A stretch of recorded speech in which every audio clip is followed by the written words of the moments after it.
topic. So Neal, it's all yours. Thank you very much, Stefan. Can you hear me? Okay. Welcome, everyone. Everything that people have been talking about up until now this morning is very, very practical, and I'm going to go way more abstract. And this is kind of about my book, but it's really more about how my book came into being than about the particular subject of the book itself. The title of my talk is When Geek Leaks, and when you look at the word geek, it has several different definitions from the dictionary standpoint. One is a carnival performer who bites the heads off live chickens, and that's not the one I'm talking about. A computer expert or enthusiast who is often very enthusiastic, but this term could be considered offensive to outsiders. This is close to the meaning that I'm getting at. And then this one is not where I'm getting at all, a peculiar, otherwise dislikable person who is perceived as overly intellectual. And I think that's interesting that overly intellectual and disliked so often come into the same sentence together. Really, the way I'm using this term is a slightly more general term, and the way that I tend to use it a lot in the U.S., which is to geek out, or to take some really deep, passionate subject about one, or knowledge about one subject area, and then have it kind of leak over into another subject area and create really interesting kind of synergies when that happens. And I'm going to talk about a bunch of examples of geek leaking and some tools that you can use to let this start happening in some of your own projects. And let me give you an example of this. This is one, Stefan mentioned my wife. This is the kind of thing that drives her crazy, and some of you may have this same affliction. So when I go to a restaurant, let's say, for example, McDonald's, you look at this on the board, you go, oh, Big Mac, yeah, that seems okay. I think I'll get one of those. But then when you bring it back to your table, looks more like that. Well, I made the observation to my wife that the problem that we're seeing here is really a technical problem, because the picture you see on the big board is really the class, and what you get in your hand is an instantiation of that class. And sometimes that doesn't work out as well. See, I think those observations are awesome, and my wife has a very particular eye roll that she does. Anytime I make one of these observations, I've learned to anticipate and just leave it alone once I see that. But there's another topic I want to interleave with my examples of geek leaking, and that is maybe the all-time exemplar of this concept. It's a very famous physicist named Richard Feynman.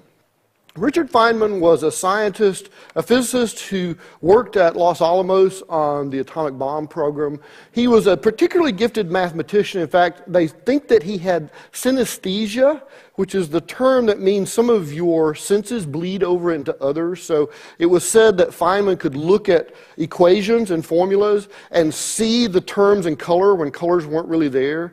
And when he was a college professor, he could grade people's work by glancing at the formula and realizing that something was wrong, not being able to say exactly what was wrong, but it just looked out of place. It didn't look balanced. So he had this really deep intuitive knowledge of mathematics. He was also very famous because the very first books that came out about him were not biographies. They were books about the stories that he told, because he had these fantastic collection of stories. He had all these really fantastic anecdotes about him. In fact, the first two books that came out, What Do You Care What Other People Think and Surely You Must Be Joking, are nothing but interesting stories about his life, very little about physics or mathematics or any of the other things that he was involved with. But he was a Nobel Prize winner. In fact, he created some of the core diagramming techniques that we use in quantum mechanics now. In fact, he was one of the very early discoverers of some of the core principles in quantum mechanics, and including some of the diagrams that go along with those things. But he's also kind of a classic example of my geek leaks philosophy here, because he was deeply into physics and also mathematics, but he was also very, very multidisciplinary. So one of the things that he very commonly did was try to find problems in other subject areas. So he did a lot of work in biology, for example, to try to solve problems there. He was very well known when he was at Los Alamos. Other people in other disciplines like engineering or mechanics would have problems. They would bring them to Feynman, and then a couple of days later he would show up with a complete solution, because he could very easily think across all these different subject areas. Another good example of geek leaking is a story that some of you may have seen that was published about 6 months ago in Forbes magazine in the U.S., which is a business publication in the U.S., that says every company is now a software company. The point they're making here is that software competence is becoming a very important thing for any company. That if you run a company and you don't have a good mobile presence, you don't have a good web presence, then you're not as competitive as other companies who do. That's actually a great example of geek, the software geek leaking across into the business side of the world. But here's a deeper example of geek leaking. And it's the book that Stefan mentioned, which is my book called Presentation Patterns, which just came out last October. I've been working on this book for several years. And the idea behind this book, now, my role at ThoughtWorks is that I'm a software architect. I'm a kind of a geek as my day job. And this Presentation Patterns book is a weird thing. In fact, I tell people this is my LaTeX project. You know, Donald Knuth decided he was going to write the classic series of books on computer algorithms, and he started and wrote the first one, and he was really appalled at how poor typesetting was and the ability to get precision equations and things like that in books. And so he decided, I'm going to go fix this problem, and so he went off and created TeX, and then that became LaTeX. But it took him like 10 years to do that, because it turns out it's a really hard problem. This didn't take quite 10 years, it took 2, but this is really my LaTeX project, because this isn't really about software, it's about how to do effective technical presentations. In fact, it's really kind of a merger between the Design Patterns book plus the presentation books that you see out in the world. What we did was take excuse me, the concept of design patterns and applied them to doing technical and business style presentations, which is the classic example of geek leaking across 2 different domains. And the reason we did that, we realized it was going to be an uphill battle to try to convince business people to understand this concept of patterns. And we thought about just making it a recipe book of a bunch of recipes that you could use as building new presentations. But we realized that this is actually at the wrong level of abstraction for what we were talking about. Because recipes are designed to build very specific things. What our patterns are more like the constituent parts of recipes, the building blocks that you have to learn as a cook to be able to create and follow recipes. That's really more what our patterns are aligned to. The other reason that we really wanted to use patterns, even though it's a bit of an uphill battle for non-technical people to understand this design patterns concept, is that we really wanted to be able to pull in the concept of anti-patterns, because presentations, unlike a lot of other things in the world, their tools actually encourage you to do really bad things a lot of times in presentations. We wanted to be able to call those out and say those are things that you shouldn't do in presentations. So let me give you just a few examples of these to give you a flavor of what I'm talking about here. And actually this slide, which is from one of my slide decks from 2007, is a really important slide, because I've been doing conference talks, started in 1996 at a Borland conference in the US. I've been doing conference talks for a long time. And I thought I was pretty sophisticated in the way that I was using presentation tools. In 2007, I had the really cool custom background. I had the state-of-the-art 3D bullets with the gold and the reflection in them and all that stuff. And I had an evaluation at a conference that I went to that said, in essence, really good content, but old-fashioned presentation. I said, old-fashioned presentation? Did you notice I used the 3D bullets with the reflection in them? What do you mean old-fashioned presentation? But it really got me thinking about what does make an effective presentation. It made me go back kind of the core of how you use a tool like PowerPoint or Keynote. Excuse me. Because you get into this kind of rhythm of using a tool like that and you never go back to first principles. So I thought, well, let's go back to first principles. And what I did was realize I was actually making a lot of mistakes that I've now called out as anti-patterns. This is an anti-pattern that we refer to as the bullet riddle corpse, because there's no real good information there. It's just this long bullet list of items. Another really common anti-pattern that we call out This is from one of my slides back in 2002, a very old slide, is one that we refer to as flood marks, which are like watermarks that have gone crazy, which are things that crowd every slide. In fact, in some places it gets so bad that the actual content that you're supposed to put on the slide is about a third of the slide, and then all these flood marks are all around it. To Stefan's credit, he actually sent me the template for Devoxx beforehand to get comments on it to make sure he wasn't violating any of my anti-patterns, so I appreciate that. In fact, it was so bad back in this era that I figured, well, if the conference is going to force me to put all these things on there, I'm going to put some of my own flood marks on there as well and make it even worse, which I did. Say, way too many slides like this in the corporate environment, and this actually exemplifies a whole bunch of our anti-patterns. This is, of course, a bullet-riddled corpse with has a bunch of flood marks on it. The company logo and the copyright notice and things like that, that's okay on the first and last slide, but do you really need to beat people over the head on every single slide what your company logo is? And what's silly is, you can see it start coming up here. What happens if I have something that overlays that little ThoughtWorks swoop up at the top? Do I cover it up? Do I partially cover it up? It looks ugly when it's there. It's in the way. These kind of things are okay for first and last slides, but not on every slide. Please try to get rid of all that numbing repetitive noise. So those are all anti-patterns, but we do have some patterns too, and they're not really illustrating tool features. They're things like this. One of the patterns that we talk about is the context keeper, and it's a way of providing a context for a subject you're talking about without beating people over the head that you're still talking about the same subject. Let me give you an example from one of my talks. This is from one of my other talks called Build Your Own Technology Radar. And during that talk, I want to talk about a variety of litmus tests for how to decide what the next cool thing is going to be. And you'll notice these little litmus papers that I have on this slide. And each one of these subsequent slides, as I talk about this, my litmus paper shows up in a different location.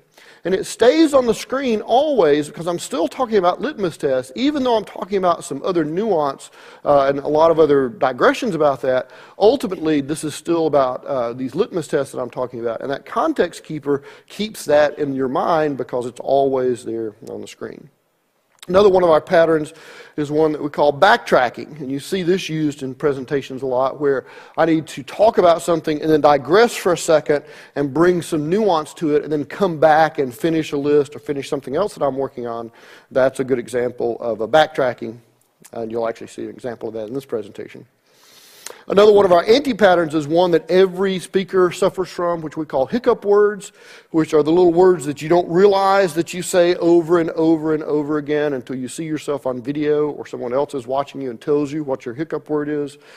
This is why you should always videotape yourself speaking, because you say those things involuntarily, just like the hiccups, and you don't even realize you're doing it until you see yourself, and then you can't imagine that you've said it so much. One of my colleagues, his favorite hiccup word was frankly, and he would say, frankly, so-and-so. He would start a lot of sentences with frankly.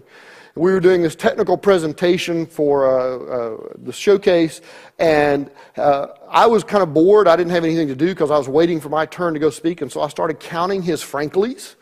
And after the hour-long meeting, I asked him, do you know how many franklys you said? And he said, I was kind of nervous. I said a bunch, maybe 15 or 20, 53 of them in an hour. He didn't realize it.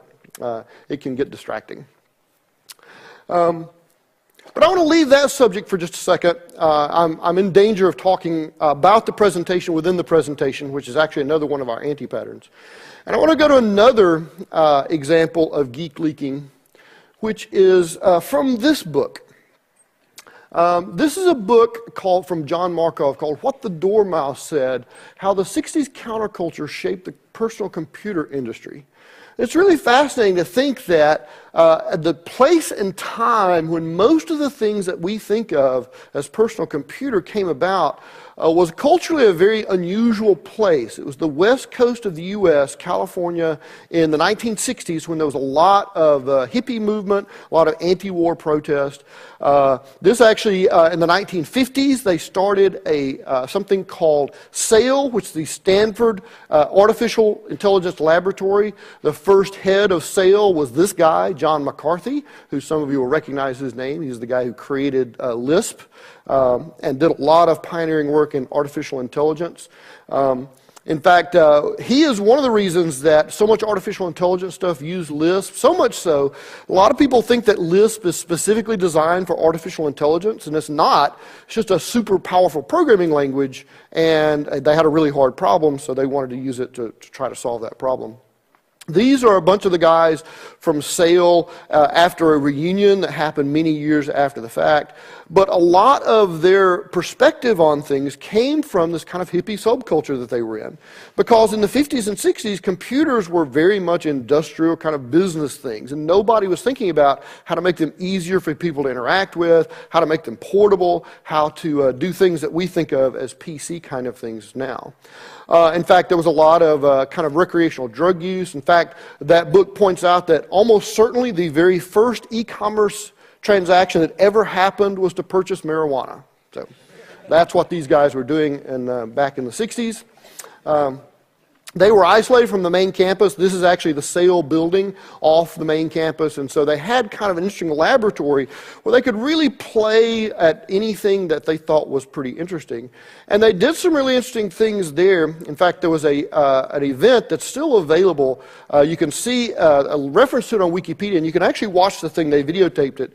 This thing is called the Mother of All Demos, where Doug Engelbert actually demonstrated bitmap display monitors and keyboard and mice and all these things that we think about, and networking all these modern things in the very late 50s, early 60s in this really, really influential demo that really caught fire in a lot of people's minds that yes, a PC is a possible kind of thing. A lot of the other attitudes in the early days of computer science kind of leaked into computer science as well. Here's Dennis Ritchie and Ken Thompson were very famous in the early days of the Unix world. In fact, Dennis Ritchie and Steve Jobs died at about the same time, and a lot of people lamented the fact that people were celebrating Steve Jobs. He clearly did a lot of important things, but Dennis Ritchie did an enormous number of very important things, Unix and C, and a lot of really core computer science discoveries. It was kind of a shame that he wasn't more recognized for that. But there's an interesting kind of side effect that comes from the attitudes of the people who built software in those days. Now, I have to admit, I had a little bit of a misspent childhood. One of the things that I used to do when I was a kid was something that Bart Simpson does, which is to make prank phone calls. But you notice that nobody makes prank phone calls anymore. Why is that? That used to be a fun thing to do when I was 12 years old. Not so much anymore. It's because this has been replaced by that. You can't make prank phone calls now because everybody has caller ID, and it's no fun anymore to get busted right away. So that entire kind of entertainment went away because of cell phones. But that actually shows you exactly where the long-reaching implications of something like that. Because why do we have spam? We have spam because email has no caller ID. It would be easy to add caller ID to email, but the guys who created email didn't care about security because they were all a bunch of friends, and they thought it was wicked cool that they could send little text messages to one another. They didn't care anything about security and all those other messy real-world things. They built all the protocols around what's the quickest way we can get this stuff to work, and then we'll worry about all that other stuff later. And of course, we're still dealing with that, the implications of that very early decision for freedom. One of the things that Richard Feynman did in the 1940s when he worked at Los Alamos was he would basically take on any job that was around. He was a mathematician and a physicist, but one of the things that they really needed was calculations for bomb yields and things like that. They had to know exactly how much of these materials do we need. And if you look up the word computer in a dictionary before 1940, the definition is someone who computes for a living. Because they didn't have mechanical computers, and so what Feynman had was an analog computer consisting of women with slide rules and adding machines. Because all the men were off at war, they hired a lot of women. A lot of these were wives of scientists at Los Alamos, and they would go and do these really complex calculations using mechanical calculators, because that's the best way you could do it. But they weren't fast enough. And so what Feynman did was come along and turn them into a parallel computer. he noticed that some people were better at logarithms and slide rules, and some people were better at calculators, and so he made everybody specialize, and he started sending cards around the room in pipelines. And he also figured out how you could use color codes for error correction, because if there was an error at some point along the computational path, you could trace back to where that started introducing bad things. You didn't have to start over, you just had to go back to where it started making these downstream calculations bad. And so he figured out a way to be able to flush the cache on those using colored cards and reinsert them into this analog computer consisting all of just people on adding machines. In fact, his experience there, he actually did some work on parallel computing algorithms 30 years later based on the experiences that he had at Los Alamos of building a human-powered computer. Another one of the places that I've noticed where Geek leaks is kind of an unusual place, which is around this idea of continuous delivery, which is a very popular topic, particularly in the agile software development world right now. But one of the problems we have with continuous delivery is that we officially have too many things now in the agile world with the word continuous in them. So let's straighten some of those out. The first of these that we all know and love is continuous integration.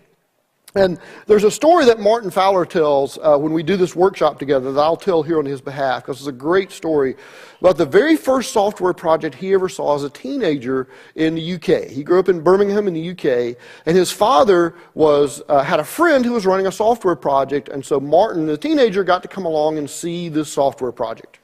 It was this big abandoned warehouse, a bunch of guys at mainframe terminals, and the guy who was giving him the tour said that they had finished coding about 6 months ago, and they were currently integrating all the code. And they weren't done yet, and they weren't sure when they were going to be finished. Martin didn't know what integrating was, but he said he left that meeting thinking that, wow, integrating must be a really important part of the software development process. If all these professional developers have already been working on it 6 months and they're not done, and they're not even sure when they're going to be done, it must be this really complex, nuanced thing that they're doing. And it turns out it was, but not for a good reason. Because people used to build software this way. They used to go off in isolation for weeks and months at a time, and at the very end, try to get it all to work together. And not surprisingly, that was a nightmare. That was the integration phase. And it's not like they sat down and figured out that was the most strategic time to do that. What they did was said, you know what, that's a hard, horrible problem.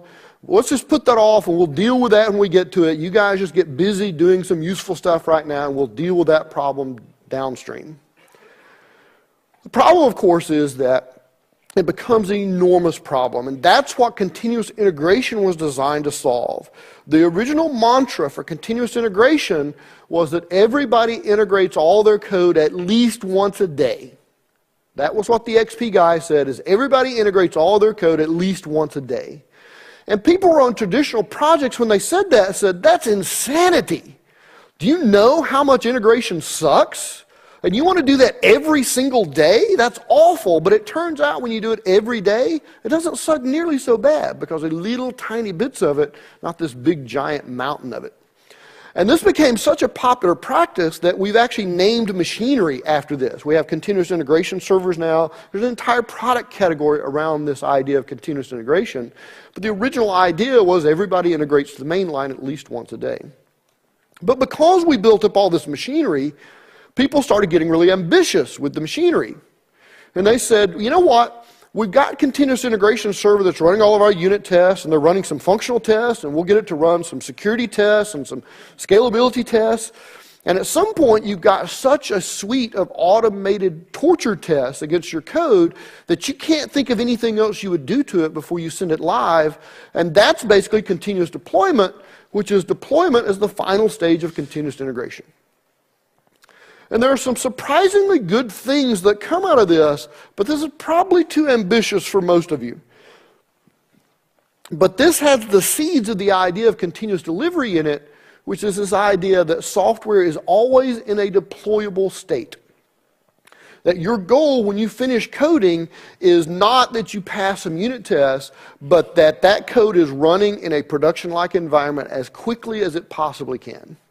Because the idea of continuous delivery is, For a long time, the Agile community has focused heavily on this part of the process of getting estimation right and doing iterative development and doing testing and quality and all those things. Then a lot of projects, even Agile projects, the project goes to a very un-Agile place after this. It goes to something like centralized QA where you do integration and QA, and then it probably goes to an operations group who does maintenance and deployment and long-term care and feeding of this code base. And from the Agile world, we've kind of ignored that for a long time as the last mile. Well, that's somebody else's problem. They'll handle that. But we've realized that as software gets more and more complex, as we get more and more moving parts, because the software we run now is not just source code and database schema. It's source code and database schema and caches and load balancers and routers and all those things, application servers, database servers, all those things have to be up and running correctly before our application can function correctly. And we realize we really need to take charge of all those things as well and start pushing more innovation into that space. This is a classic example of software geekery leaking throughout your entire organization, into operations, into QA, because we've realized that the only way to truly be responsible for the quality of software is to actually encompass the entire software development process. One of the things the Continuous Delivery book points out is something I mentioned earlier, that there are a lot of places in the software world where you get this relationship between time and pain, where the longer you put it off, it doesn't get just a little worse, it gets really worse remarkably fast. And the whole premise behind continuous delivery is this idea of if it hurts, do it more often rather than less often. Because if you're doing something and you're forced to endure obvious pain, you will automate that away and make it disappear. It's exactly how we got rid of integration, was we automated it away by doing continuous integration. So what's the most horrible, painful thing on your project right now? It's probably going live. If it's like a lot of projects, that's exactly what continuous delivery is trying to do, is bring all that pain forward that you get when going to production, bring that pain forward and start automating more and more pieces of that away. The way they're talking about doing that, and in fact the main new technical artifact in the continuous delivery world, is this idea of a deployment pipeline. So this is continuous integration as you know and love it now. You make a change, you commit, run some commit tests, unit tests, maybe some code analysis, find bugs, PMD, check style, or something like that. And then those compiled binaries get copied down to the file system, which we're calling artifact repository down here. Where continuous delivery picks up here is in the next phase, it says, okay, let's automatically pick that up and then start running a more robust series of tests on it. But you'll notice the very first entry in this one, and in fact all the subsequent stages that I talk about here, is configure environment. Because once we get past the initial check-in stage, what we'd really like to do is read from version control a Puppet or Chef script as to what kind of machinery this code needs to run on, and actually configure that from scratch so that we can run code on it directly, knowing exactly what is on that piece of machinery.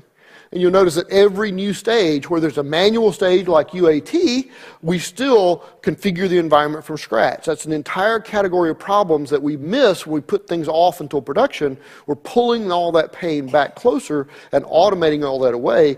And with tools like Puppet and Chef, it has become very, very easy to do that now. Another place where continuous delivery leaks in your organization is that if you're like most companies, you have roles that do software development, but within your company, there are probably either soft or hard barriers between these roles. And when you have these barriers between roles, what you end up doing are things like ticketing systems and bureaucracy and other sorts of process-heavy kinds of activities. And actually, the reason for this is because your company is optimized around your human resources department, your hiring department. And this actually makes sense for most of your company, because DBAs have a particular salary band. There's a particular place you go look for new DBAs. There's a lot of logic that you can put around hiring DBAs and hiring operations people, hiring developers. The problem, though, is when you organize your organization around those HR silos, it makes it very difficult for the people who have to pass work product across those silos. Most of the time, this doesn't do any damage to your company because the marketing department and the accounting department don't pass work across those HR barriers, but we do all the time. In fact, the things that we're passing across are not even individual things. It's all one piece of work that we have to pass across these barriers. And putting things like ticketing systems and other friction in place makes it much easier to focus on software development. So this is one of the places where continuous delivery is trying to leak into your organization and say, let's see if we can get rid of some of these barriers and instead create feedback loops between all these roles. That makes it much easier to write high-quality software. And we don't really need to optimize around our HR department. In this case, it would be much better to optimize around software delivery. One of the other things that continuous delivery talks about is this idea of continuous improvement. In fact, one of the things that the continuous delivery book talks about is this Deming cycle from W. Edwards Deming, which is this idea of plan, do, check, and act. But this actually gets to the heart of a lot of the agile software movement and continuous delivery in particular, in that all this really is an application of the scientific method. Hypothesize, experiment, and then evaluate the results. That's all this really is apply the scientific method to software development. Which brings us back, of course, to Richard Feynman, who is very well known for applying the scientific method. In fact, one of the things he was famous for is cracking safes. So if the books of anecdotes about Feynman, he claims to have learned how to feel the tumblers on safes and crack safes. So he would go around Los Alamos and open people's safes with nuclear secrets in it all the time and annoy them. It turns out, though, and this is classic Feynman, the anecdotes were a lie. When you read the book Genius, you find out that what he did was he went and read how other safe crackers work. Nobody ever feels the tumblers in their fingertips. It's impossible to do, but what he found out was that almost everybody puts dates as the combination in their safe, and he used some math and figured out there are only like 600 and something possible date combinations on a dial, and he'd go into people's office when they weren't there and try every possible date until he found it, and then he'd go in later while they were there and just walk up and open it and claim to be a safe cracker. Pretty clever guy. But this really points out one of the really great features of Feynman is he always went back to the source. One of the things he did when he was trying to solve hard problems in quantum mechanics is let's reconsider the problem all the way back to the source. Which brings up an interesting kind of design goal that you can start shooting for, which I'm calling the jeweler's hammer. It's particularly apropos that we're in Antwerp, the diamond capital of the world, for this. Because this is an idea that the name didn't come from Rich Hickey, but the concept did. And I was watching a Rich Hickey keynote, I'll show you a link to it in just a second, where he was talking about taking something that looks like one thing and then figuring out how to break it in parts so that you can reason about the individual parts more easily. I'm calling this the jeweler's hammer because that's what you do to diamonds. You find a place to hit a diamond so that you can break it apart and potentially create more valuable pieces out of the whole part. And I'm going to talk about 3 different applications of the jeweler's hammer that actually span a wide variety of subject matters. Presentation Patterns book, architecture and software, and how Clojure works.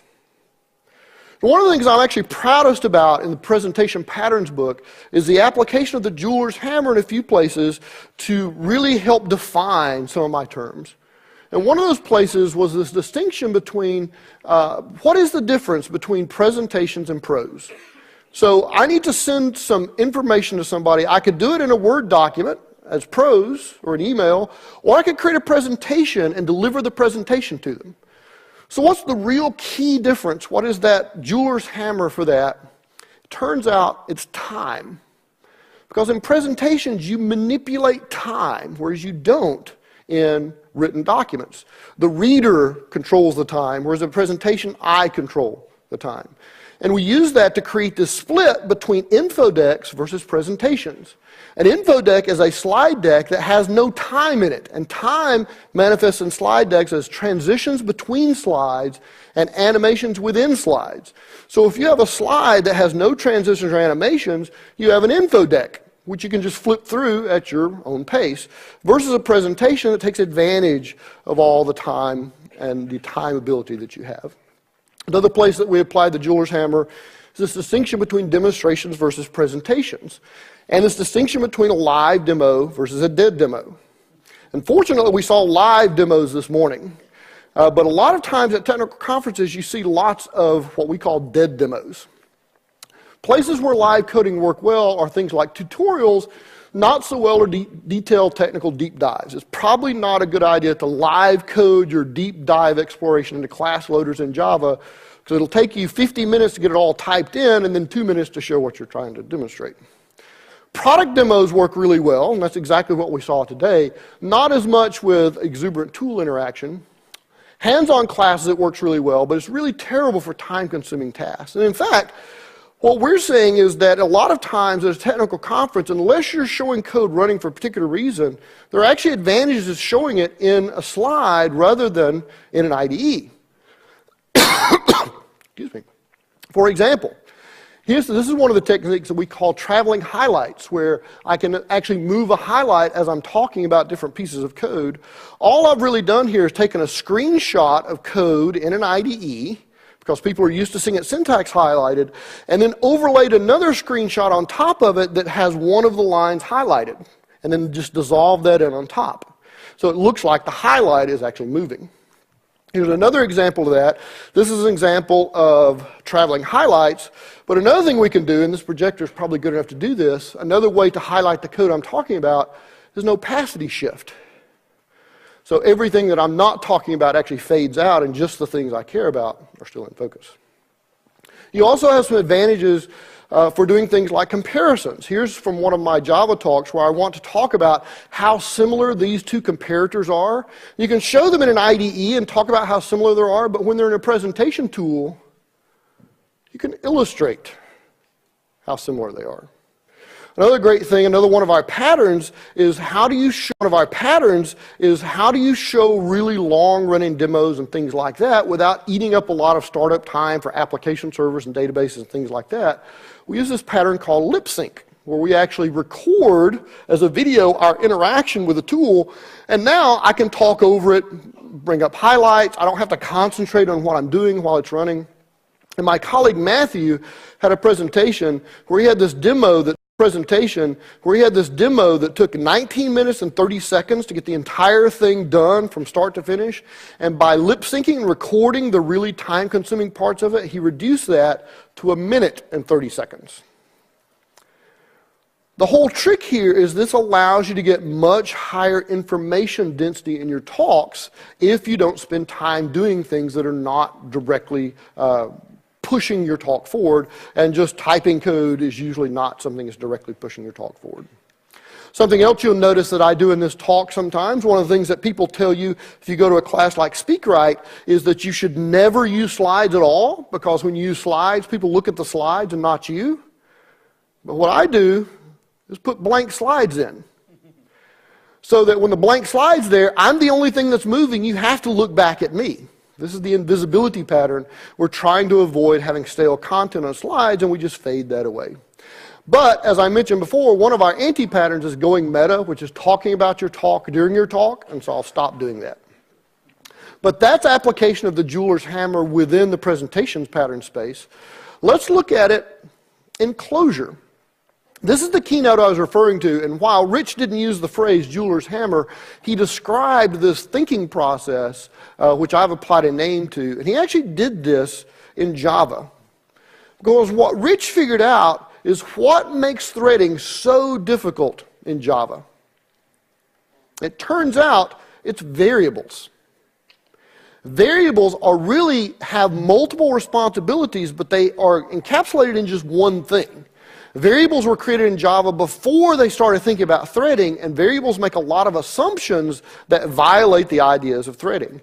And so what Rich decided was that this is what's making things too hard in Java, because variables are responsible for too many things. They are responsible for both identity and state and value all at the same time. And so what Clojure does to fix this is to say, I'm going to separate identity and value as separate things. In Clojure, there's only one mutable thing. It's a reference to something that you hold as an identity. And what Rich has said is, I'm only going to allow one thing to be mutable, and I'm going to control how you do that. And by doing that, I'll make all of your programs automatically thread safe. Clojure does for concurrency what Java did for garbage collection. Because you can write high-performance thread-safe code in Clojure and never once think about it because of software transactional memory. That's what this enables, is software transactional memory, by splitting out these responsibilities for variable. So the idea in Clojure is that everything's immutable. Over time, identities move through a succession of states. State is the snapshot in time of an identity's value at that point in time. Values get changed through the execution of pure functions. And then another program or a person or something observes it at a particular point in time. That is what its state is. By taking control of that semantic, he has now solved threading problems for you in Clojure. Using software transactional memory, he can also do some cool things like give you atomicity for variables. You can say these two variables get updated or neither of them get updated. And in fact, the mechanism for this is actually very simple. All the sophistication is underneath in the runtime. This is how you create a new empty reference. This is a reference to an empty list. And this is how you do a software transactional update on it.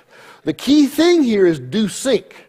Do sync scopes a transaction. This can be as many lines of code as you want inside the body of that do sync, and it'll all happen within a transaction, guaranteed by the Clojure runtime. So by taking variables and splitting them apart, he basically solved threading for you. You don't have to worry about concurrency in the Clojure world. The last of these I'll talk about from the jeweler's hammer standpoint is architecture. And this distinction that Martin Fowler made in a really famous white paper called Who Needs an Architect? It's still available on his website. And in that paper, he gave his definition of architecture and software, which is still my favorite definition of architecture and software, which is all the stuff that's hard to change later. And this abstract picture actually captures that somewhat. The gray boxes here is very hard to move around because you make everything unstable, but the design elements you can move around because nothing rests on them. I make this distinction of evolutionary architecture and emergent design in an article series that I have, where architectures can evolve, but you can't start with nothing. You have to have something in place. But there's a caveat that he puts along with this definition is you want as few of those things as possible. You want as few architectural elements as you can possibly have. So I want to talk about two aspects of architecture briefly. One of them is CRUD. We're all very familiar with CRUD. One of the things that makes CRUD so difficult is one mechanism is handling multiple jobs. What if you applied the jeweler's hammer to CRUD? You would end up with something like, probably, CQRS, the command query responsibility segregation pattern, that basically says let's do all the querying from one side and all the updates from the other, and applications that can afford to do this are very much simpler. Because now you can segregate those responsibilities, sometimes even in different tiers. Now, I talked in the continuous delivery world about this deployment pipeline idea, but what we'd really like to be able to get to is the ability to do this on a component by component basis. Because we have third-party components right now that we use, and we also have our own internal components. We should use the exact same mechanisms for those things and the exact same triggering mechanisms to make sure that those things act the same way. There's no reason to treat them necessarily separately. And so we have an application that is the application plus our components plus third-party components. We can treat them all exactly the same way. In fact, one of the things the continuous delivery book talks about is this idea of having static dependencies between things, which we have now in tools like Maven and NuGet. But we would also like to have a world where we could have fluid dependencies between things. So for example, if Framework updates itself to 2.2.13, Pricing Engine should automatically pick up that change and try to incorporate that change. If it can, say I'm now dependent on this later version. Alternatively, if this updates its version number and then does a build over here, and this fails for some reason, you want what continuous delivery calls a guarded dependency, which means I can't automatically update myself. Somebody needs to come fix me. This is, none of the tooling really supports this level yet. We actually do a lot of generation of POM files ourselves by hand to be able to map these things. But it really shows a different mindset in collaborating in the enterprise because it requires trust to make this happen. And trust is something that is in short supply within most enterprises, but you'll notice that a lot of the open source community has gone to this model around GitHub and this idea of pulling. So in the GitHub model, you build something new and then you send a request to the person who owns it, would you like to pull these changes? You don't automatically push changes in. You can pull changes in if you want them, and you trust and automatically verify things. The word automatic and automated comes up a lot in this talk, and not for surprising reasons. We use this a lot in the continuous delivery world around metrics and monitoring to make sure that the stuff we're doing actually works correctly at runtime. Which brings us back, of course, to the scientific method again. That's all this really is. Now, of course, Feynman was a Nobel Prize winner. He was, this is our U.S. postage stamps. He was famously captured on one of the U.S. postage stamps. And he was generally a really happy guy, very well known as being a fun guy to hang around with. He's played bongos a lot. He's really into drumming and bongos. Most of what I've been talking about geek leaking so far has been universally a good thing, but there can be a dark side to this. One of the dark sides are overly clever solutions to problems that nobody else can solve. That's bad.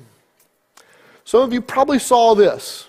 This was the cover to Wired magazine, the secret formula that destroyed Wall Street. This is the formula that all the financial advisors started using for a long time. And the problem is this takes really risky things and bundles them up and makes them look like non-risky things from using math cheats. And that basically is what tanked Wall Street. Remember, every company is now a software company, and one of my colleagues suggests that one of the reasons you've seen an explosion in software development innovation over the last couple of years is that the guys who were going to Wall Street and trying to apply their ingenuity there have now moved into actual engineering and are applying their ingenuity in our space. Another place where geek leaks is a really bad thing is this whole programmer thing that has popped up. I don't know if this is worldwide or just in the US. Basically, programmers acting like fraternity jocks and annoying everybody around them, particularly women. Stop it. As he mentioned before, there are studies that show that software projects that have women on them do better on almost every single metric. Stop trying to run women away from software. That's a dumb idea. Thank you. And the last one was a Feynman quote. Because Feynman was actually there for the bomb going off at Los Alamos when they tested the very first one. And years later, he really struggled with that because he said that with any project like that, you continue to work on it trying to get success, having decided to do it. But what I did, immorally I would say, was to not remember the reason I said I was doing it, so that when the reason changed, not the slightest thought came into my mind that meant that now I have to reconsider why I'm continuing to do this. He's talking about the atomic bomb. After victory in Europe, we were still fighting the war in Japan, and probably they could have stopped. But they were caught up in the problem-solving aspects of it at that time. And that's a really hard thing to give up if you're a geek. And they solved the problem and didn't realize the implications of the problems they've solved until they saw the mushroom cloud. Technologists have at least some responsibility for the things that they build. These guys are cute when they dance, but when they start shooting, they're not so cute anymore. And somebody has to write software to make them both dance and shoot. So be sure that if somebody asks you to write software to make these guys shoot, you should probably say no. Because if nobody writes that software, then it won't exist. The other thing that Feynman did, very famously in a later part of his career, was he was on the Space Shuttle Challenger disaster, he was on a board. So the board mostly consisted of engineers and politicians, but they brought Feynman along too, which is a big mistake on their part because he wanted to actually find out what went wrong.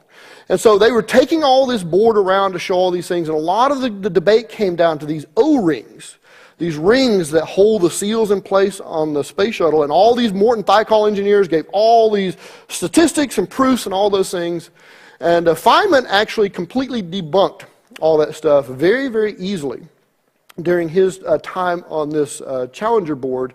One of the things that he did was walked and he saw these presentations by these guys and the explanations by the engineers. But then, during the televised hearings, he basically deflated all the engineers like this. And I'll actually let Feynman do it himself. Well, I took this stuff that I got out of your seal and I put it in ice water. And I discovered that when you put some pressure on it for a while and then undo it, it doesn't stretch back, it stays the same dimension. In other words, for a few seconds at least, and more seconds than that, there's no resilience in this particular material when it's at a temperature of 32 degrees. I believe that has some significance for our problem. So what he did was, after days and days of these engineers getting up and claiming that temperature has no effect on this rubber, he took a piece of it and put it in a clamp and dumped it in the ice water in his table. And when it came time, he pulled it out and said, "They're lying to you." And all the charts and graphs they had couldn't dispute what he was holding in his hand. He found the simple problem to that, the simple solution to that problem. Yeah, I'm almost done.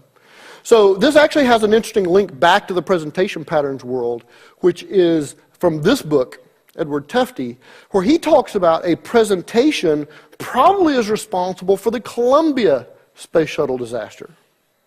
This is the presentation the engineers gave describing the problem. You'll notice the use of the non-word significantly all over the place. The headline basically says, we think it's okay, but 4 bullets in, and the third from the bottom, minor variations in total energy can cause significant tile damage. That basically says we don't know. But because it's the 4th bullet in, they paid more attention to the headline than the we don't know part, and they brought them back and probably destroyed the space shuttle. So presentations are important. Usually not quite this dangerous, but sometimes dangerous. So I'm finishing up. Try to embrace the scientific method in your projects and all the other places. There's no authority that decides what a good idea is. Always go back to first principles. Apply the jeweler's hammer as much as you can. It's very easy to fool yourself. Always go back and understand what's actually going on there. And the scientific method is definitely your friend. Thank you very much for coming. Hope you enjoyed it. Thank you.